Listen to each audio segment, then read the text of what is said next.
Olá, bom dia, Bota a salve, cabecinha salve. pra dentro. Graças a Deus, hoje é sexta-feira. Rolê de sério. Rolê de sério. Fala, meus anjinhos! Estamos começando mais uma edição do programa Rolê Sério na manhã desta quinta-feira, dia 30 de outubro de 2025. Amanhã, Halloween. Já aviso vocês que haverá Halloween do Rolê CL. Do que vocês querem que a gente venha fantasiado? Amanhã vocês vão descobrir. Mas estamos começando o programa desta quinta, ao vivo, 11 horas e 32 minutos.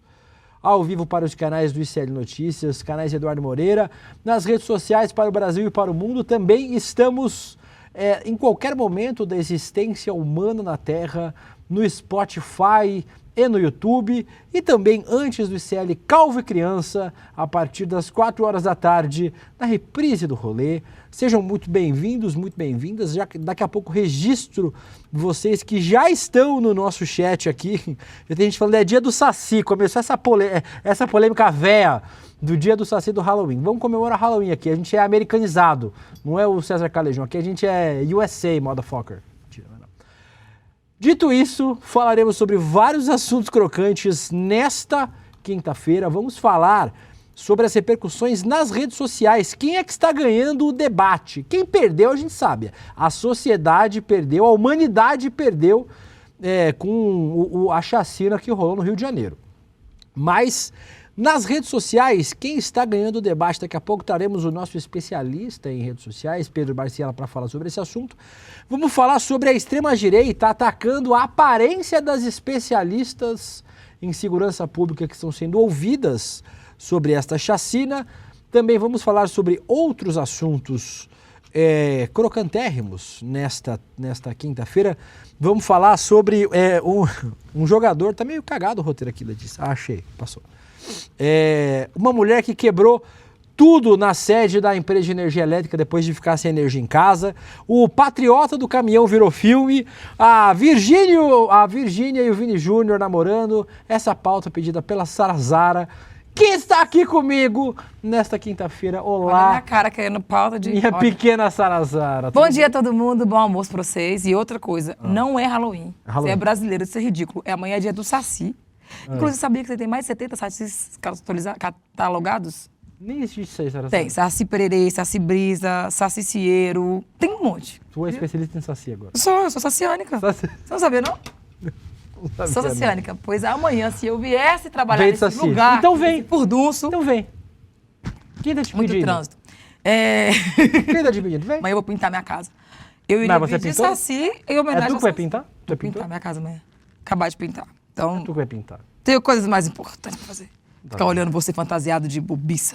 Hoje também temos coisas importantes, não é, meu pequeno Alex? Hoje não é o Vitão, hoje é o nosso querido Baby Sauro, que veio vestido de terno e gravata pro programa de hoje. Olá, pequeno Ele Alex. já tá no programa de amanhã, já tá fantasiado? Não vem com gracinha, não. Olá, bom dia a todos, bom dia pessoal, bom dia William. Então vamos lá, no Baby Sauro em Ação de hoje, nada mais, nada menos que a gente vai falar Caralho, sobre... roubou o quadro do Vitão, mano. Sim, O Vitão, Baby... um dia sem vir, o Vitão já teve o quadro surrupiado, velho. Sim, e se você perceber, minha foto tá em cima da imagem dele. Exatamente. Isso é muito bom. Então hoje, pra não deixar passar, 9h30 da noite ali no Allianz Parque terá um joguinho, Palmeiras e LDU, e o placar será 5-0 para Meu o William Deus. De Luca. Alex, eu quero só ver se é o time da virada mesmo. Eu já espero... Por que tu tá gritando? Primeira coisa importante. Segundo, que eu sempre espero pior. Então eu já espero a eliminação do Palmeiras. Se classificar, farei festa. Mas eu já sempre espero pior. Vamos ver o que vai acontecer aí nessa maluquice. Muito obrigado, meu pequeno Alex, pela sua dica cultural importante. Assistam aí o jogo do Palestra. E ele veio hoje.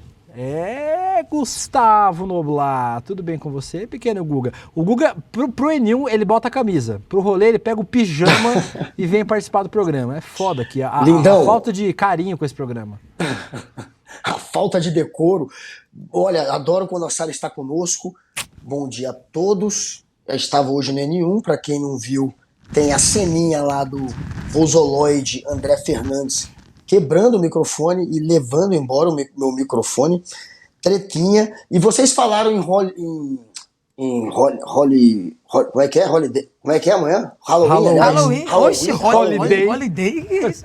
Holiday, rola? não. Halloween. Halloween. Enfim. Tu já fez tua fantasia? A gente teve Cosme e Damião. Saci, Não, a gente não é patriota, não. A gente é americanizado. Isso aí é o calejão. A gente é Quando eu era criança United era Cosme e States. Damião, não existia. Não. Francamente. Vai pegar Verdade, umas doce docinhas, no Cosme e balinhas. Eu tô de dieta. Não posso. Pois é. Pirulito também? Mas tá. Só de carne. Usem pique. É. Roda esse é o time do Brasil.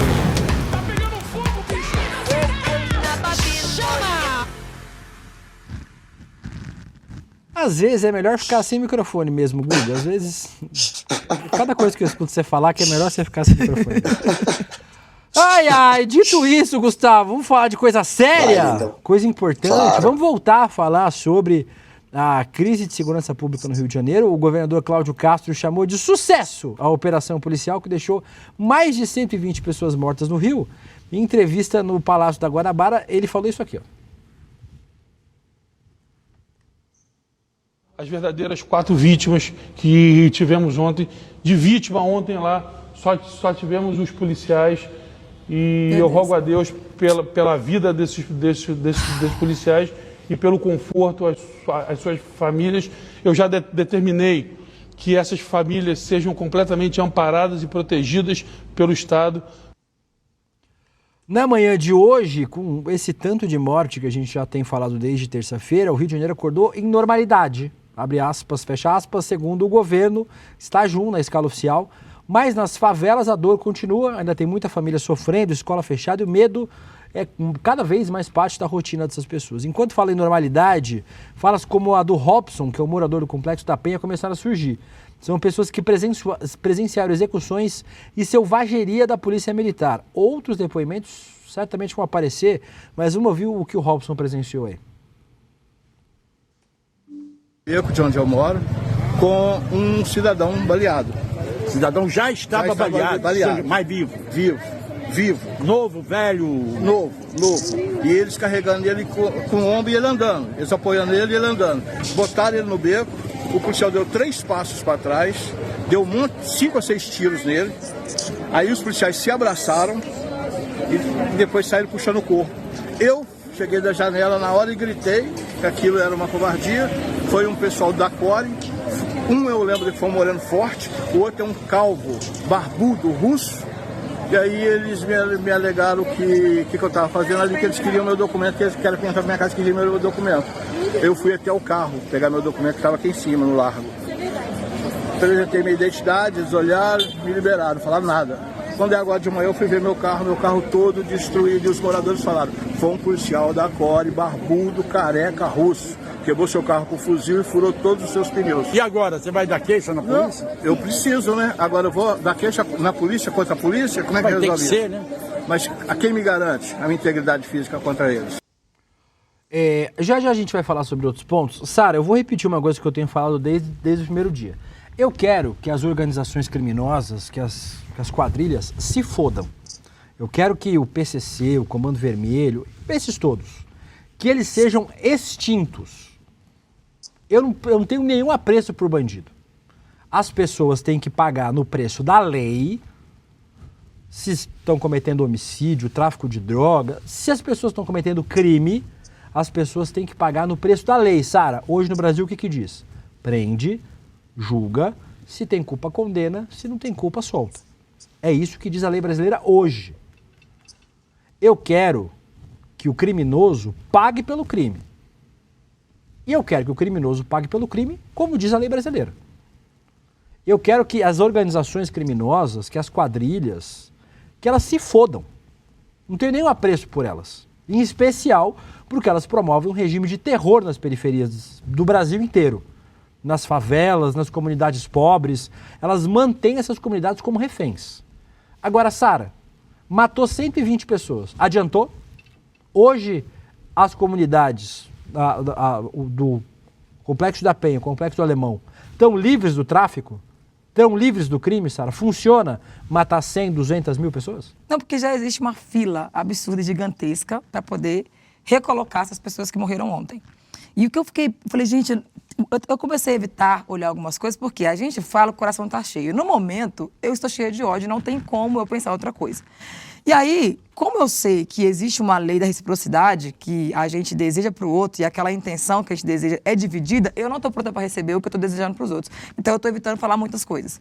Mas o que me deixou mais, assim, estarrecida, assim, no sentido mais bizarro mesmo, é ver comentário das pessoas achando que isso é um formato louvável e plausível de resolver as coisas, inclusive pessoas pretas e periféricas. E aí eu falei na minha rede sobre isso, né, sobre essa. Eu entendo quando uma pessoa periférica está revoltada e ela acha que realmente é um formato de resolver, porque tem muita gente na periferia sofrendo em mãos de traficante. No meu tempo, quando eu era criança, em 1990, o tráfico ele era diferente. Os traficantes, ele servia mesmo que um terceiro poder que defendia a população. Na minha época era assim. Na minha época, ainda assim existia uma proteção dos traficantes com a comunidade. Ou seja, a gente protege vocês e vocês nos entregam. Hoje o negócio mudou. Eu vejo que tem alguns traficantes de comunidade que estão realmente tirando a paz do cidadão. E eu entendo a revolta de quem está nessa condição. Mas ainda assim, não dá para imaginar que o Estado vai subir no morro e vai colocar a polícia, que também é um boneco do Estado, para poder desenhar quem pode e quem não pode matar. Que a bala não dá ré. Se a bala chega no corpo e ela entende que ela tem que entrar, ela entra, ela não vai ver se a pessoa é idônea, se a pessoa é honesta, se é só um trabalhador. E aí, como é que pessoas que têm características que para o Estado é considerado freio da blazer, é considerado ameaça, têm coragem de verbalizar que esse é um tipo de faxina necessária, entendeu? Que parte que nós, como pessoas pretas, periféricas, de grupos marginalizados, erramos tanto assim, a ponto de deixar pessoas que se parecem com a gente, que tá no alvo, achar que é algoz, entendeu? É um negócio que pra minha mente não encaixou e não encaixa até agora. E eu tô evitando ler comentário porque tá absurdo de ver uma patifaria maior do que a outra. Guga. De fato tem gente na periferia que aplaude esse tipo de ação, como tá pontuando agora a Sara. Agora, a maioria, se a gente for analisar as pesquisas, a maior parte, isso é pesquisa Datafolha, a maioria hoje tem mais medo da polícia do que dos bandidos. A polícia hoje é uma ameaça maior para quem mora ali do que os bandidos. E isso é apontado, isso é catalogado por pesquisas que mostram isso. O Datafolha fez um trabalho em cima disso e pontuou isso. E no Brasil inteiro, como eu disse já ontem aqui, só 46% da população confia na polícia e 51% não confiam na polícia. A maioria não confia. Nessas regiões, nessas comunidades, nessas favelas, aí a imagem da polícia é ainda pior, porque eles só chegam lá, o Estado só chega lá para massacrar. E isso é óbvio que não produz nenhum resultado, a não ser servir de palanque esses cadáveres para políticos populistas que precisam criar uma nova bandeira política para eles, que precisam ter relevância e que sabem que a extrema-direita vota em quem assassina, em quem, de certa maneira, representa o racismo dele, representa o elitismo dessa gente. Então, esse fato só está servindo politicamente para o Cláudio Castro e não vai ter para a população nenhum benefício, muito pelo contrário, deixou a cidade inteira apavorada, escolas fechadas, a imagem do Rio ainda pior do que era antes. Então, não tem benefício para ninguém além do benefício eleitoreiro. E em Medellín, a gente tem que ver casos que deram certo. Medellín chegou no fundo do poço. Eu estava conversando ontem com Milton Cavalcante, ele foi secretário de Segurança Cidadã nos governos do PSB lá em Pernambuco, do Eduardo Campos, enfim, dos campos ali. Ele é um cara que entende muito sobre Medellín, vai muito lá, enfim, é um cara que dá palestras sobre como eles resolveram a violência na cidade, que era a mais violenta do mundo.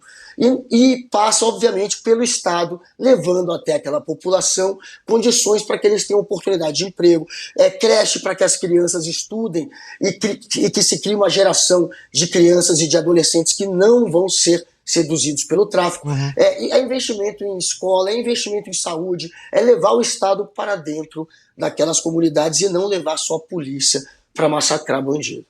Ô Guga, a gente vai falar sobre a disputa nas redes sociais, aproveitando e agradecendo quem está assistindo aqui, daqui a pouco eu leio os comentários de vocês. Mas quero chamar para participar desse debate o nosso querido Pedro Barciela.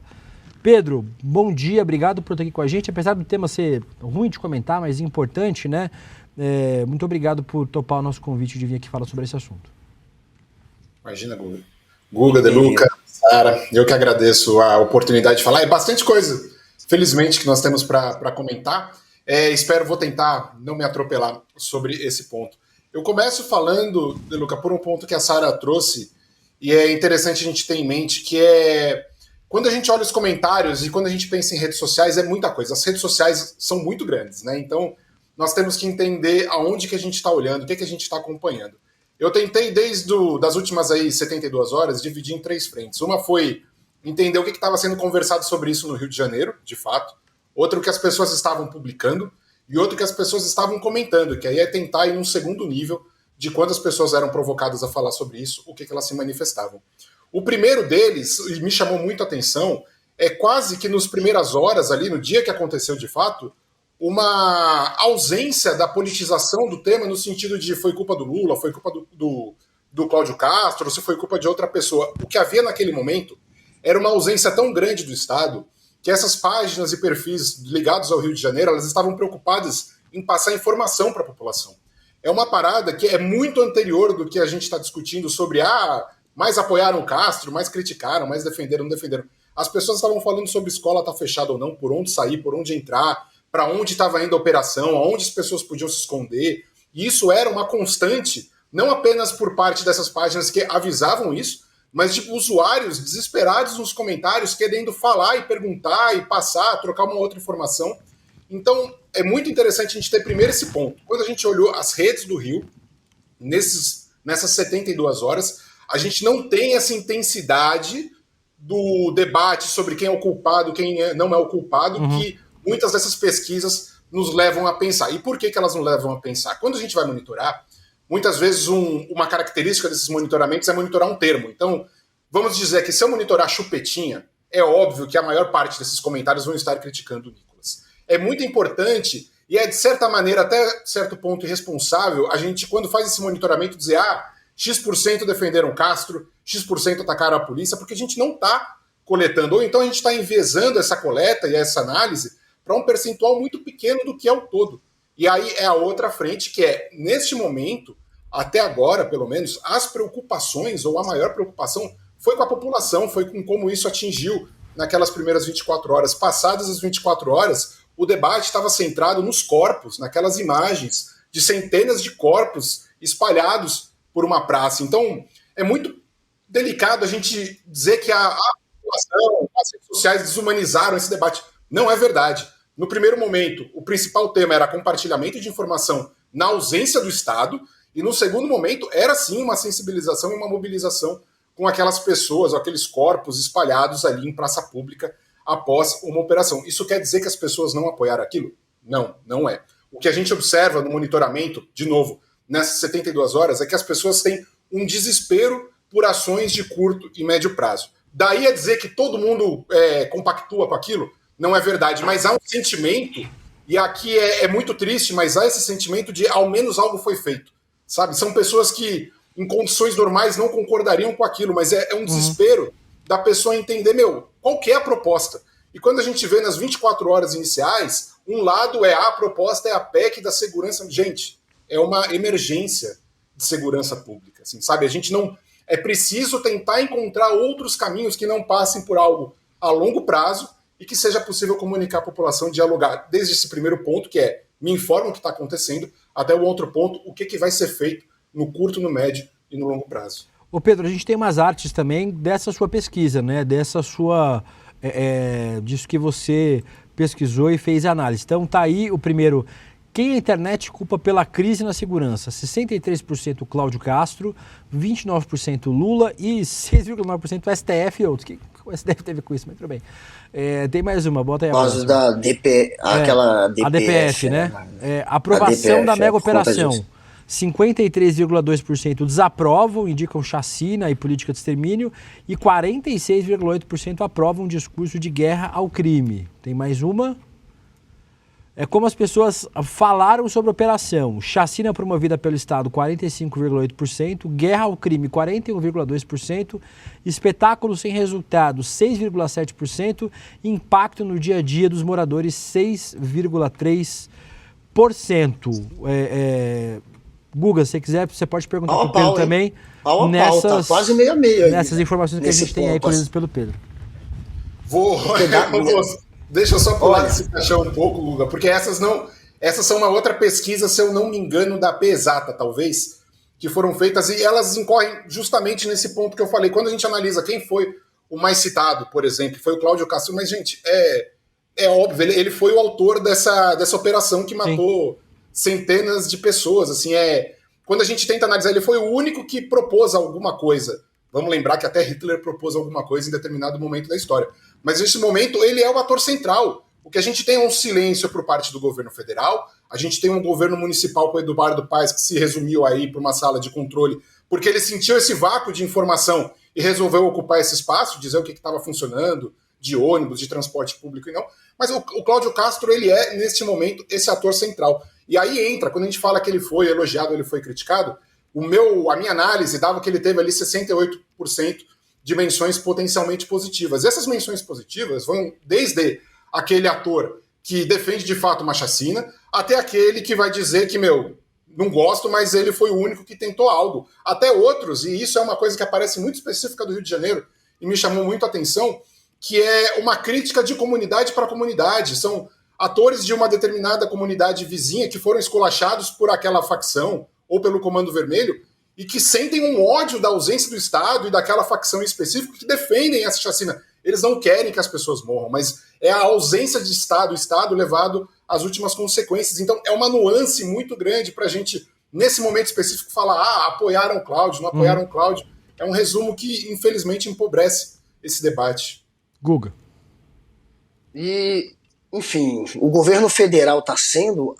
porque, querendo ou não, quando começou essa história, o Cláudio Castro trouxe o governo federal para o centro do debate, tentando, de certa maneira, colar no governo federal uma falta de ajuda e querendo colocar na imagem do governo alguém que, enfim, ignora a violência do Rio. Isso colou em algum grau? Estão falando disso, é um assunto que ficou muito secundário. Perfeito, Guga, excelente ponto. Cara, quando a gente olha as publicações, da onde elas saíram, as principais publicações sobre esse tema, 44% das publicações saíram de atores não polarizados. Então, quando a gente analisa, por exemplo, bolsonaristas, eles foram 19%.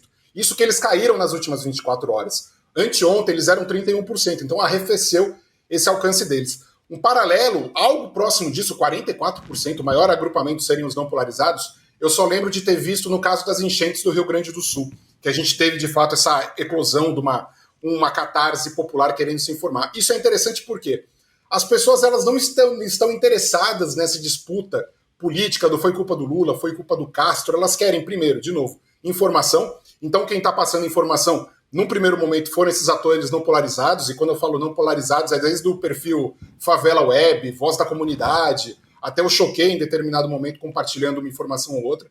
O que acontece é, o bolsonarismo, e aqui a gente comenta isso ao longo dos últimos anos, ele é muito eficiente em produzir um volume de conteúdo muito grande e inundar e, de certa forma, censurar o debate público. Porque um ator bolsonarista desocupado, ele é capaz tranquilamente de fazer 30 comentários sobre um determinado tema e flodar a nossa página. Enquanto não polarizado, ele vai ver uma foto, ele vai fazer um comentário, ele vai dar chamar curtida, é um outro comportamento. Então o bolsonarismo, numa segunda tentativa de ter uma relevância que, de novo, eles não tiveram até agora, ele vai invadir essas publicações de não polarizados e tentar fazer esse debate político nessas plataformas. Mas, volto a repetir, os atores não polarizados que a gente tem monitorado, eles não estão preocupados com essa disputa do o Lula não fez uma GLO, ou o Lula não forneceu, ou então a culpa é da oposição porque a PEC da segurança. É uma disputa que foge à urgência do momento para a maior parte da população. Por isso, me parece, esses atores não polarizados, eles ocuparam o espaço até mesmo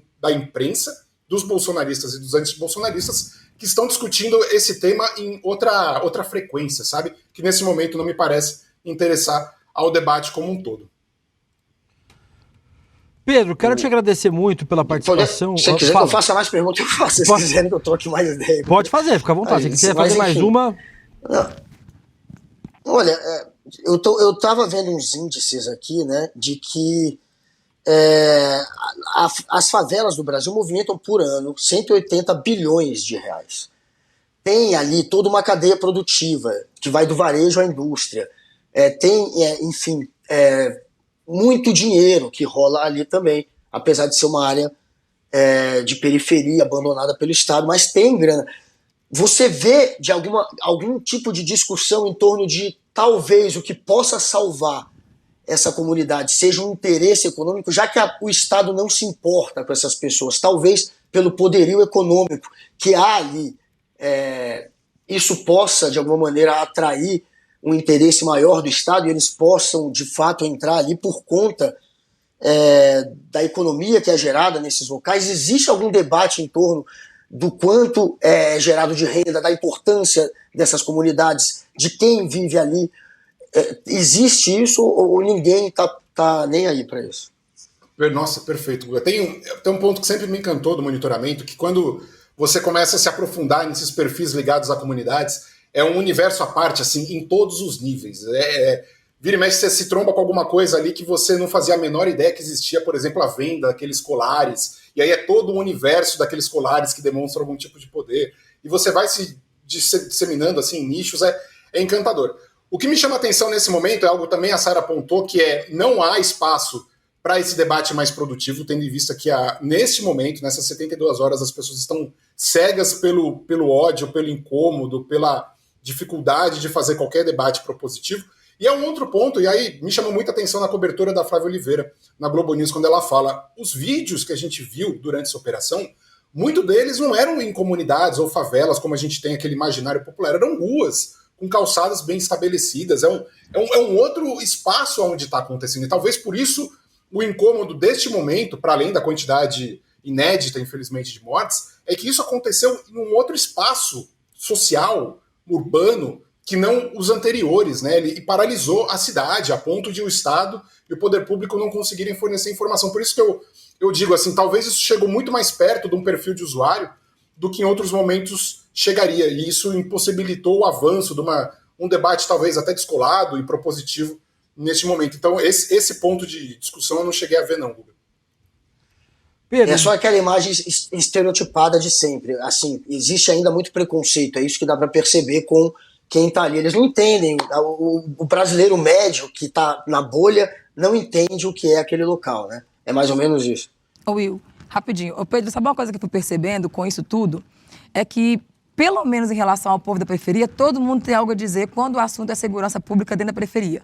Porque tem gente que não se movimenta para nada, mas nisso aí se sentiu à vontade. Ou de tripudiar, ou de criticar, ou de contestar, todo mundo quis falar alguma coisa. O que eu fui percebendo dentro disso, porque a minha rede é uma rede que a gente fala um pouco de tudo lá, mas é principalmente conscientização. E eu fiquei de cara com os comentários na minha rede, que eu não esperava que pessoas que me acompanham, que sabem o trabalho que eu faço, ainda estejam com esse pensamento. O que eu fui entendendo é que o periférico só é ouvido quando é no grito, sabe? Na última instância, na urgência, na emergência, com uma gravidade como essa.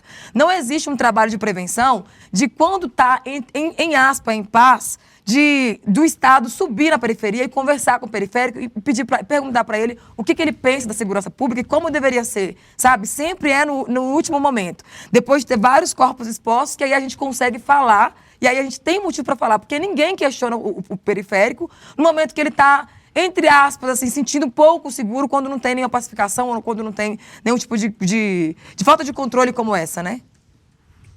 Perfeito, Sara. E teve um colega meu que me fez uma pergunta, qual cidade do mundo não pararia depois de um negócio desse, né? E é muito louco porque, como eu fiz esse monitoramento desses perfis, dessas páginas ligadas a essas comunidades, eles estão um passo atrás no sentido de não é que eles não se incomodam ou não se revoltam, eles estavam parados no dia seguinte preocupados em saber se a vida estava acontecendo, sabe? Era um movimento muito anterior ao se revoltar, ir para a internet, falar estou revoltado. Eles precisavam saber se a escola do filho estava funcionando, eles precisavam saber se eles iam conseguir ir para o trabalho. É uma ausência do Estado nessa parte comunicacional que me chamou muita atenção, porque ela é, de certa forma, uma censura. Você impede essas pessoas de se manifestarem ou de se revoltarem, aqui pensando no meu aspecto de trabalho que é as redes sociais, numa escala anterior. Você não tem tempo, você precisa seguir os perfis ou acompanhar para saber se a sua vida ainda existe pelas redes sociais, com perfis alternativos. Enquanto a cada 3 informações sobre o ônibus funciona ou não, são fotos de pessoas mortas, são pedidos de informação, pai, mãe desesperado, enfim, todo um universo que é imobilizado, de novo, por essa ausência do Estado também nas redes sociais. Pedro, deixa eu te agradecer muito a participação aqui, sempre convidado a voltar a análises importantes pra gente do que está acontecendo nas redes sociais e também no Brasil e no mundo. Pedro, obrigado, viu? Volte sempre que quiser. Eu que agradeço, pessoal. Tchau, Pedro. Fala, Gustavo. Príncipe William, tô vendo que tem gente aqui falando, uau, claro que não movimenta 105, 180 bi a favela. Como é que ele acredita nisso? Tem estimativa que chega a 300 bilhões. E você não entender que num espaço demográfico gigantesco, com milhões de pessoas, há dinheiro, por mais que as pessoas estejam numa situação de ter menos renda do que a maioria que está aí na bolha. Tem dinheiro, sim, que é movimentado. E se tem estimativa que chega a 300 bi. O Data Favela de 2023...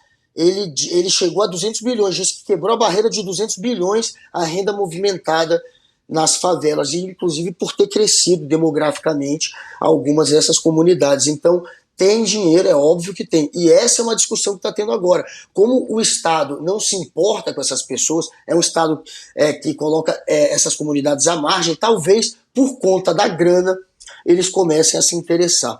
Infelizmente, o que movimenta essa turma é o dinheiro. Google, o comércio da periferia ele é gigante. Toda periferia tem um centro, entendeu? Eu cresci em periferia e na minha época, minha periferia era a segunda maior da América Latina. Só perdia para Rocinha. Agora a gente perdeu um pouco, mas até os anos 90, 2000 e pouquinho, a aglomerada da Serra era muito grande.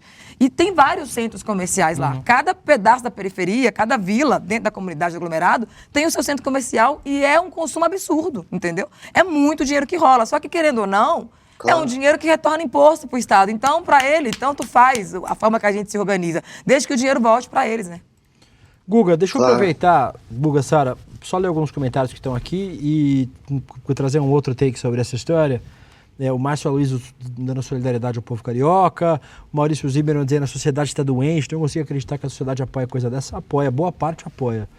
A Ana Cristina dizendo excelente, Guga. A Rita Fagundi, que linda que tá a Sara, sempre tá, né? Aí não tem novidade. Obrigada. Ana Paula Zanfolin também falando do visual de Sara Zara.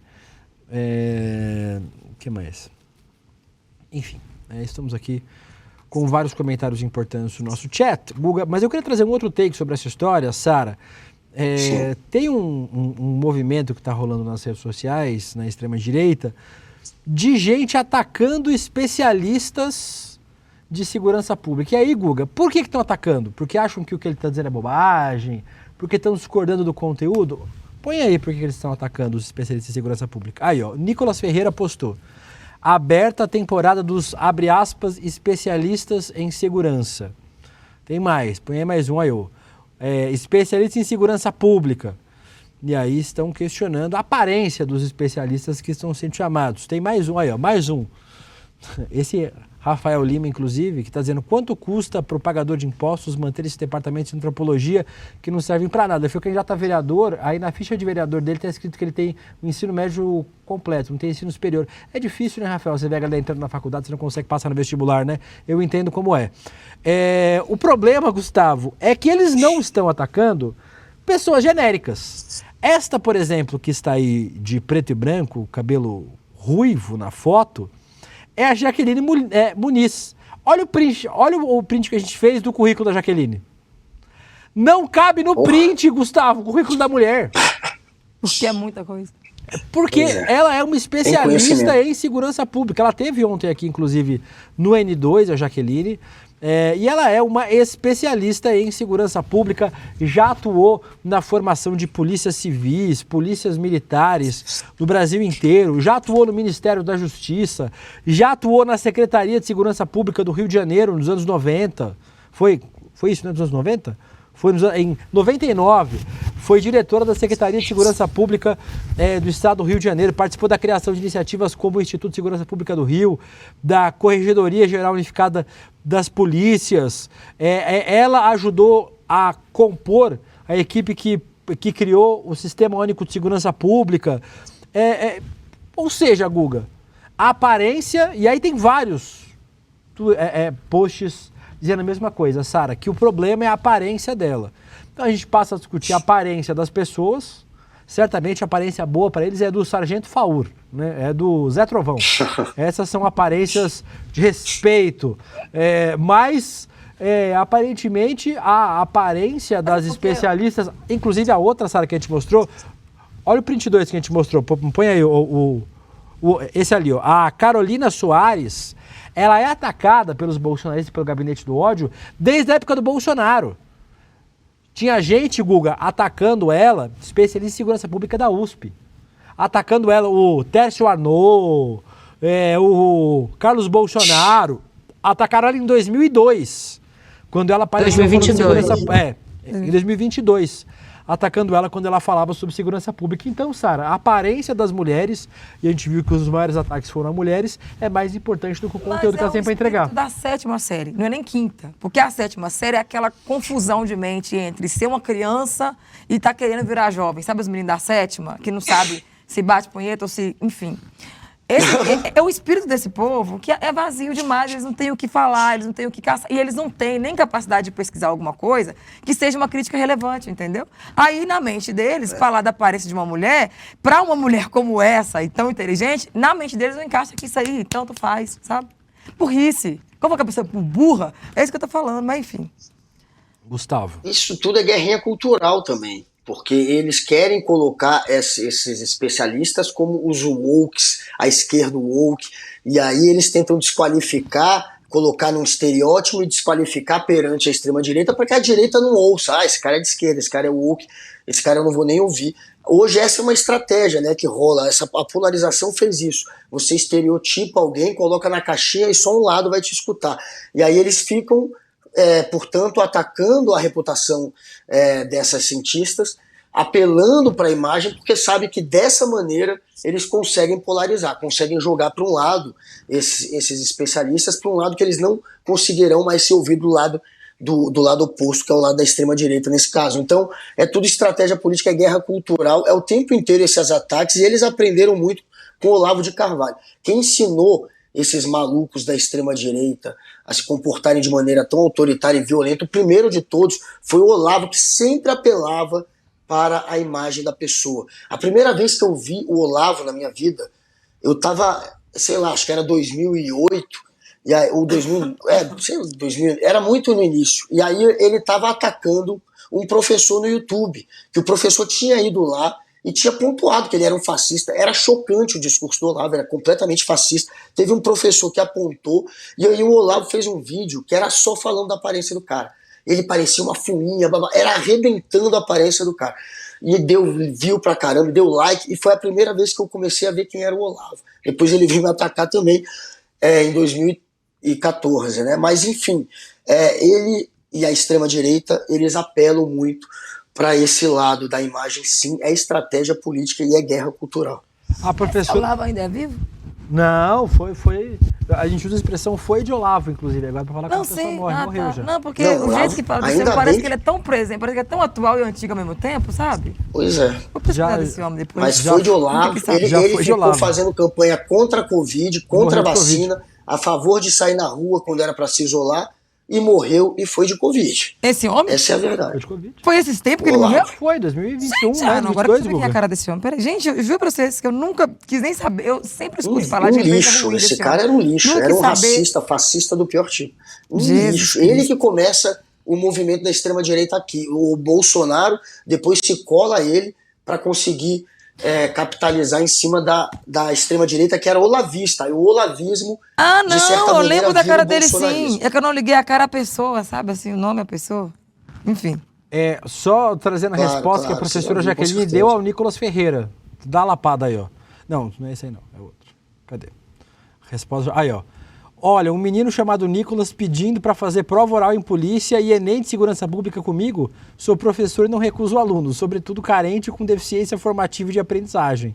Então, assim, pediu para tomar lapada. Mas será que ele entendeu que isso é uma lapada? Claro que Deve ele entendeu. estar procurando saber, entender até agora. Não, ele está usando dicionário para não sabe. Ele está procurando outra coisa para lacrar, gente. Aí fala assim, feio, cabelo assim. É assim que você responde, cara. Isso aí já passou, Pedro. Ele está procurando outra coisa para lacrar agora. Enfim, Gustavo, vencemos. Olha, Tem uma Maria Helena Schweitzer. Schweitzer faz aniversário hoje. Parabéns, feliz aniversário. Ela tá todo dia aqui, maravilhosa. E hoje é aniversário da Maria Helena Schweitzer. Então, um beijo do rolê pra ela. Parabéns! A Letícia gritando. Happy birthday! Happy birthday Parabéns, Maria! Maria tá sempre aqui, Maria. É reduzida essa menina. A Maria tá sempre aqui. Meu Deus. Cuida da Letícia. Parabéns, Maria. Beijo pra você. Tá sempre aqui, Maria. Uma querida. Guga!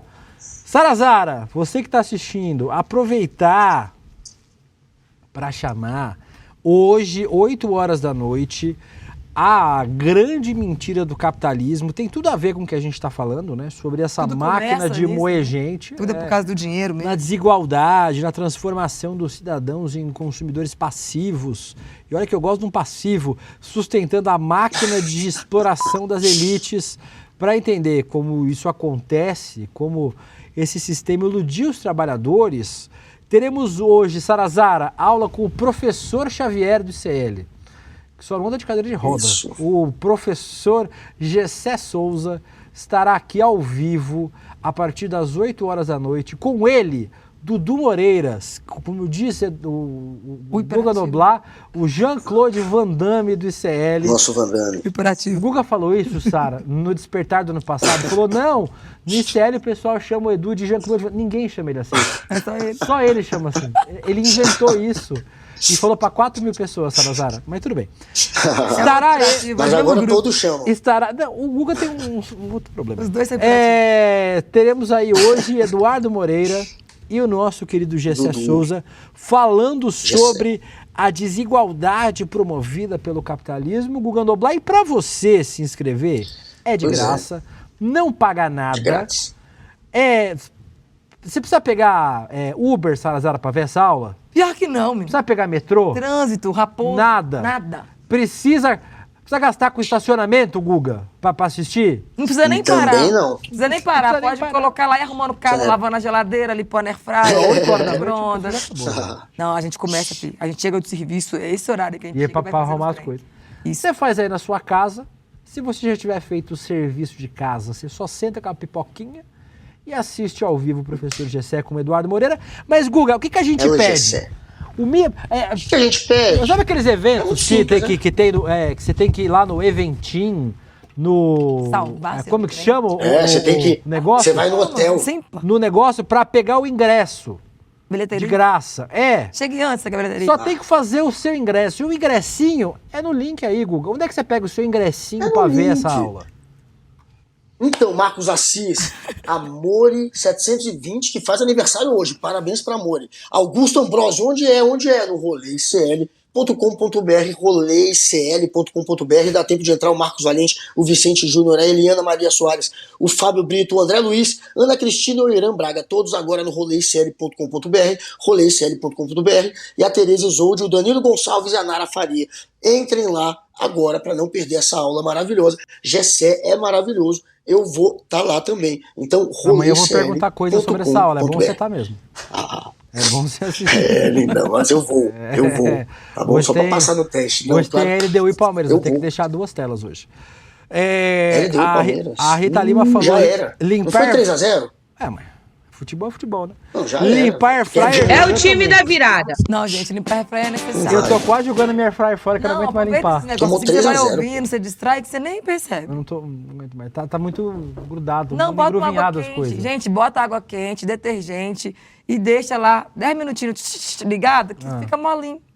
Outra dica, pega a tampinha, sabe tampinha de pet? Faz assim, ó. Mas aí tira o... Não estraga o teflon, não estraga não. Eu faço com minhas panelas novas, meu querido. É que você é rica. Né? Estraga não, gente, pode fazer, viu, querido? Raspa direitinho, não estraga. Esse é o símbolo da vinheta, viu, Alex?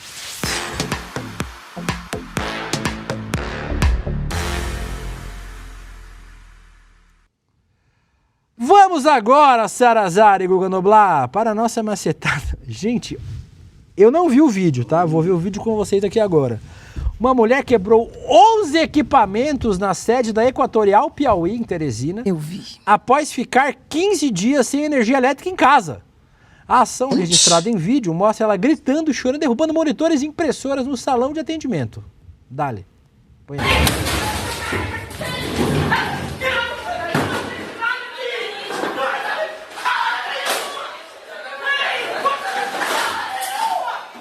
A calma da mulher com o celular, muito boa, né, Ali? Eu tava em outro lugar já.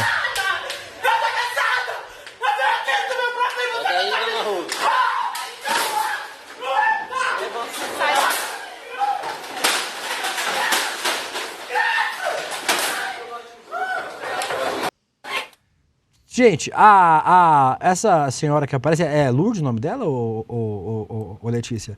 É cozinheira, faz marmita pra vender, mas... Aí dá pra entender. Gente, imagina... A pessoa... Perdeu os alimentos por falta de luz. Como forma de protesto, ele é levado uma sacola com comida estragada e jogou no local. A Equatorial disse em nota... Não dá pra ouvir aí direito, príncipe. O que não dá pra ouvir direito? É porque tu tá surdo. Vou repetir. Ela é cozinheira, faz marmita pra vender e perdeu os alimentos por falta de luz. Como forma de protesto, levou uma sacola com comida podre. Príncipe, não tá dando pra te ouvir. Aí você reconecta aí, porque tá todo mundo ouvindo. Tá rolando áudio ainda. Vocês estão ouvindo aí ou não? Vocês aqui estão ouvindo? Vamos resolver. Vamos resolver. Resolveu? Eu tô te ouvindo, acho que eu tô tudo Tá ouvindo, Gustavo? Agora tá ouvindo? Lá. Tá bom? Ó, tá vendo? Como é que não tá nada? A mulher cozinheira faz marmita pra vender e perdeu os alimentos por falta de luz. Como protesto, ela levou comida podre e jogou lá na frente da Equatorial. A Equatorial disse em nota que respeita o direito de manifestação, mas repudiou os danos ao patrimônio. Afirmou ainda ter ido à casa dela à tarde sem encontrar ninguém e que havia energia normalmente no móvel. Mas a mulher não é maluca, né? Ela não ia quebrar. Porque se a mulher é maluca, ela tem que ser internada, tá doida? Ela não ia a mulher não ia puta desse jeito no negócio se tivesse com energia, cheia gente. de marmita pra fazer, pra poder reclamar e quebrar as coisas, né? Com certeza ela tinha muita coisa pra reclamar. E eu falar pra você, gente, ficar sem luz é um transtorno, tá? Esses tempos eu fiquei lá onde eu tô morando, lá sem gás, já foi horrível, imagina sem luz. Quando teve aqui aquele apagão, você lembra ano passado? Sim. Fiquei 5 2 dias, dias né? sem luz. Cara, que transtorno do caramba. Imagina uma pessoa que é cozinheira, que deve ter um estoque de carne, de alimento perecível, sem geladeira, entendeu? Triste, né? É, assim... Resolver não resolve, né? Mas assim, cada não resolve. Da maneira que acha que... Não resolve, mas assim, velho, eu entendo, assim. Eu faria? Não. Eu acho que ela também se fudeu, porque ela vai ter que pagar tudo o equipamento, Dona Maria, pelo amor de Deus. Sabe que o pior, o atendimento já é ruim. Será que vão cobrar? O atendimento já é ruim. Mas... Aí quando tá sem equipamento, aí a culpa é de quem? Da Dona Maria que quebrou as coisas. E aí, assim, mas, gente... Né? Sim. Eu topo uma vaquinha pra ajudar ela a pagar. Eu recomendo fazer. Eu também topo, porque cada um explode da forma que consegue. Eu dou meu próprio notebook aqui do ICL. Não dá, não. O notebook da Letícia, gente, a Letícia conseguiu... Ô, Alex, por favor, faz uma foto do notebook da Letícia pra gente mostrar o estado do notebook da Letícia. Não, amigo, eu troquei ontem. Tu trocou? Tá vendo? Aí você tá dando ele já pra... Olha, e aí tu tá dando notebook que não é teu... Para a mulher. O notebook é da empresa. Ordinária, beleza. né? A empresa é tudo nosso, tudo que é da empresa é nosso. A gente é assim aqui, comunista. Vai acreditando. E aí, hoje você vai acabar demitido, eu não vou poder nem salvar. O chefe vê o programa. A Helga daqui a pouco manda um zap pra mim aqui. Pior que ele vê mesmo, né? Vê mesmo. Daqui a pouco eu recebo um zap aqui. Gente, o pessoal assiste, tá? A Sara fala umas coisas que às vezes que eu recebo. William, você viu o que a Sara falou no programa hoje? Falei, isso quando não liga pra mim, fala, eu tava assistindo. Eu vou me ajudar a te ajudar a não ser presa, Sarazara. Mas, bem, coitado da mulher, né, gente? Assim. Eu fazer que nem Penélope. Censura! Assim, pobre da mulher, que a gente... Mas não tem o que fazer, né? A pobre da Dona Maria se descontrolou aí porque tava... isso. Imagina, cara, você perdeu toda a comida. Ela provavelmente é uma pessoa pobre, né? Que fazia marmita pra vender e perdeu tudo.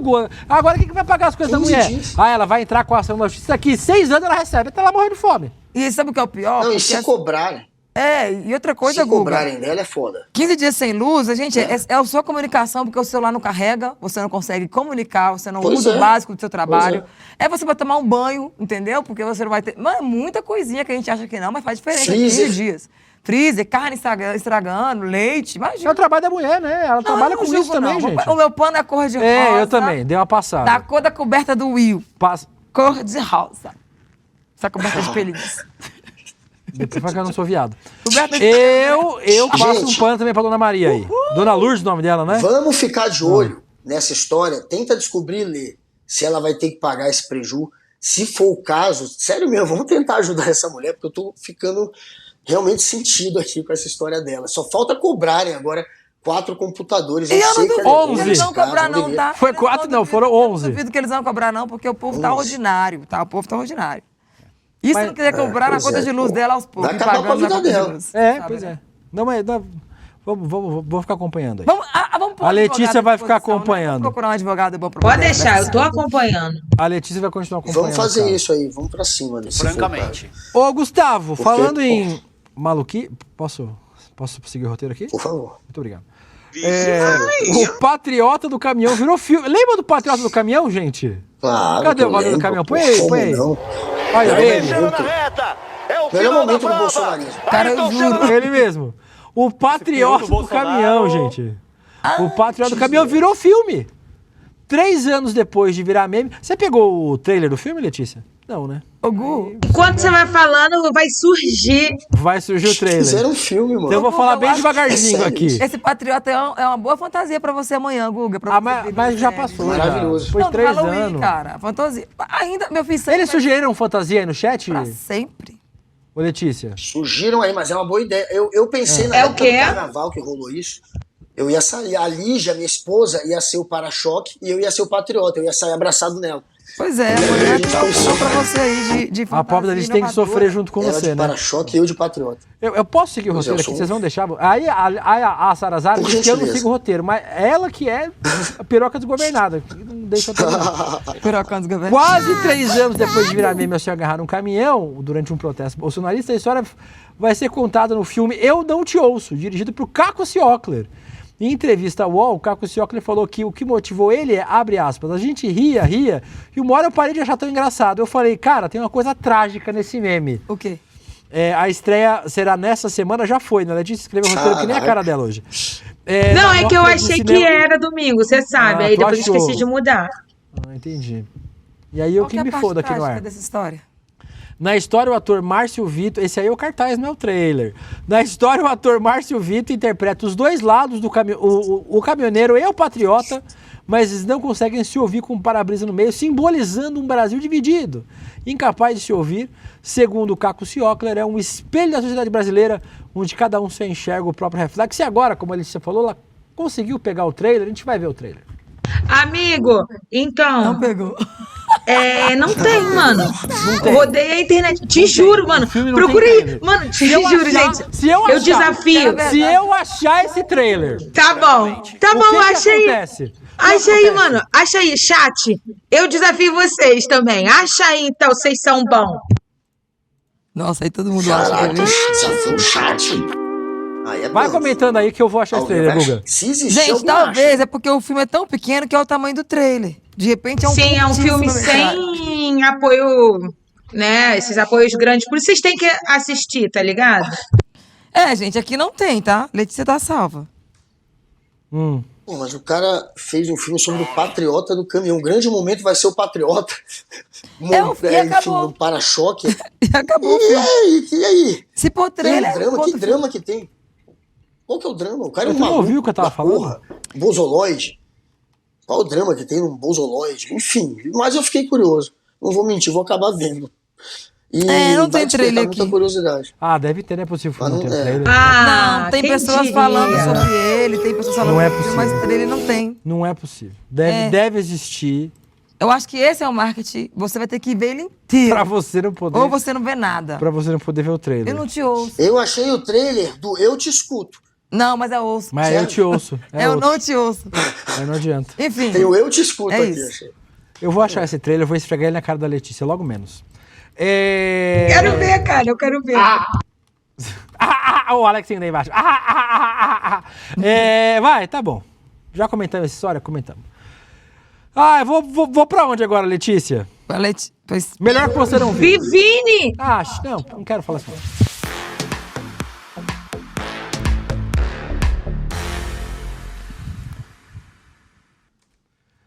Não quero falar do Vini Júnior. O Julian Cunha. Não tem E. Eu vou criar um trailer de A só pra desafiar a Letícia. Elas pintam. Não- Ela é a Cariúcha. Eu acho que tem. Eu acho que se procurar bem, encontra. Mas... Academia... Você malha, Sarazara? Sim. Todo dia? Não. Quantas vezes por semana?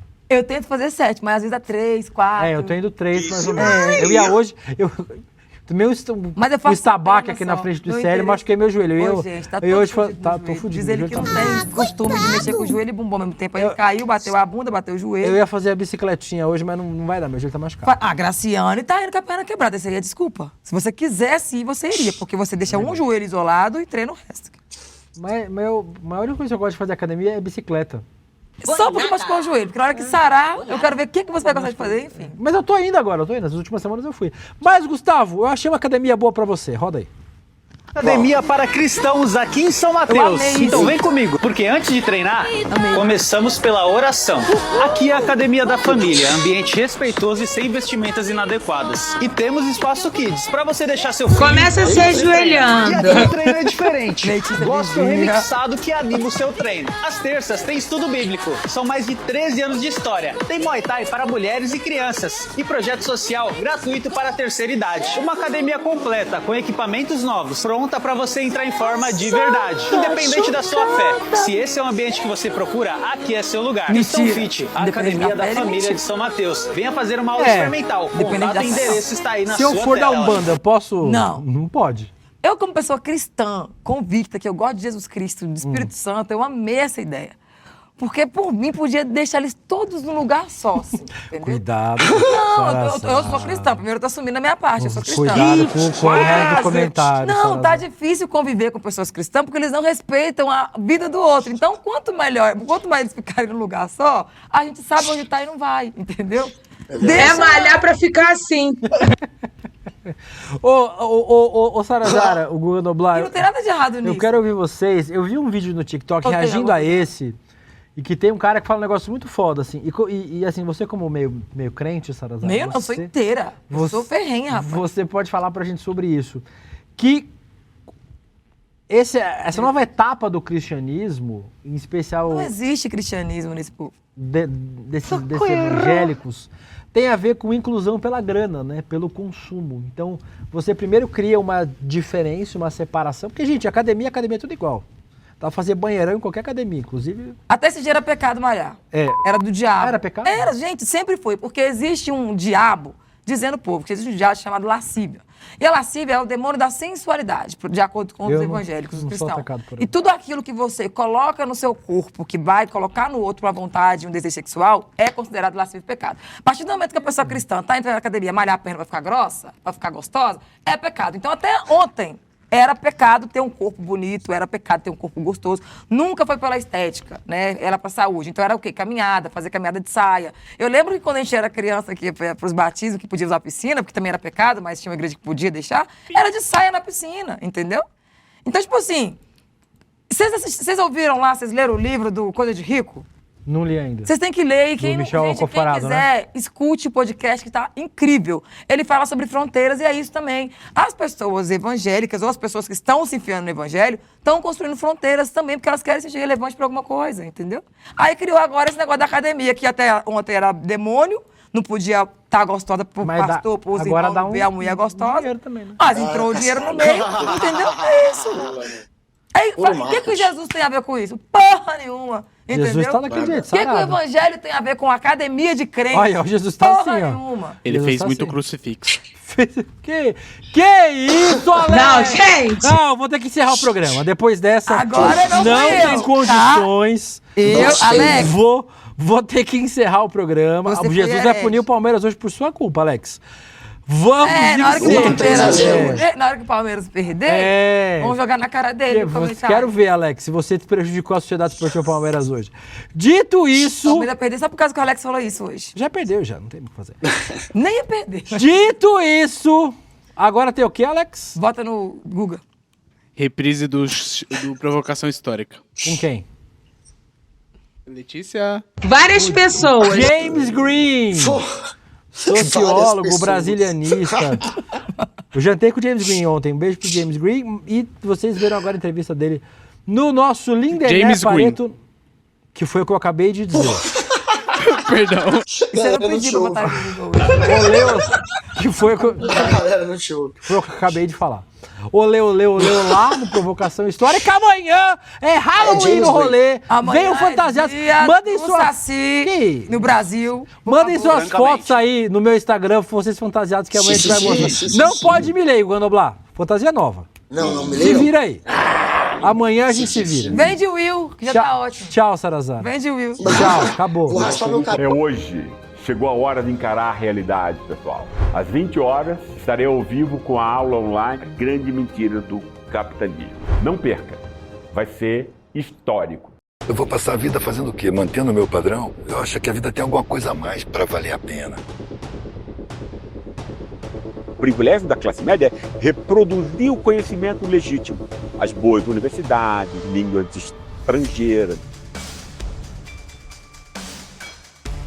Filosofia é amizade pela sabedoria ou amor ao saber. O ser humano é um ser de desejo, não tem limites. Aqueles que lutam pela vida lutam por Jesus, ainda que nele não tenham fé. We don't have a sharing of wealth, sharing of power, a sharing of status, and a sharing of dignity. The events of 1945 led to the establishment of the Doomsday Clock. With the question of capitalism's tendency. Noi produciamo una ricchezza crescente, ma qual è il problema dell'economia? I am the eldest daughter, boxing legend Muhammad Ali.